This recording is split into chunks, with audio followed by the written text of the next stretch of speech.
വീട്ടിൽ ബോറടിച്ചിരുന്നപ്പോൾ ഒന്ന് പുറത്തു പോകാമെന്ന് വെച്ച് ഞാനും എൻ്റെ കൂട്ടുകാരിയും കൂടി നേരെ ഫ്രൂട്ട് ബേയിലോട്ട് വിട്ട്. ഇവൾക്ക് ഇത്തിരി നാണം ഉള്ളതുകൊണ്ട് ഇങ്ങനെയൊക്കെ കേട്ടാ, ഒന്ന് വിചാരിക്കല്ലേ. ഫ്രൂട്ട് ബേയിൽ ചെന്ന് ഞങ്ങൾ റെഡ് വെൽവെറ്റിൻ്റെ എന്തോ ഒരു സാധനം വാങ്ങിച്ച്. സംഭവം കൊള്ളാം, പക്ഷെ അതിൻ്റെ മേളിൽ ഈ ജെല്ലി കൂട്ടുള്ളൊരു എന്തോ സാധനം വെച്ചപ്പോൾ ഭയങ്കര പുളിപ്പ് തോന്നി. പക്ഷെ കൊള്ളാം കേട്ടോ, കേക്കൊക്കെ ഉണ്ട്. പിന്നെ അതൊക്കെ കഴിച്ച് ഞങ്ങൾ നട്ടുച്ചയ്ക്ക് 1 മണിയായപ്പോൾ ഞങ്ങൾ ബീച്ചിലെത്തി ഗൈസ്. ബിക്കോസ് ഞങ്ങളെ വൈകുന്നേരമോ രാത്രിയോ അങ്ങനെയൊന്നും ഞങ്ങളെ വിടത്തില്ല.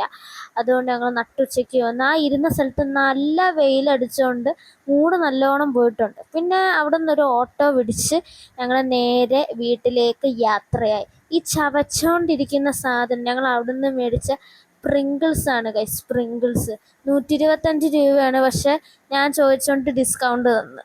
പിന്നെ അവളെയും വീട്ടിലാക്കി ആ ഓട്ടോയിൽ തന്നെ ഞാനും എൻ്റെ വീട്ടിൽ ചെന്ന്. അപ്പം ഇത്രയേ ഉള്ളൂ ഇന്നത്തെ വീഡിയോ. പ്ലീസ് ഒന്ന് സബ്സ്ക്രൈബ് ചെയ്ത് സപ്പോർട്ട് ചെയ്തേക്കണേ. Thank you.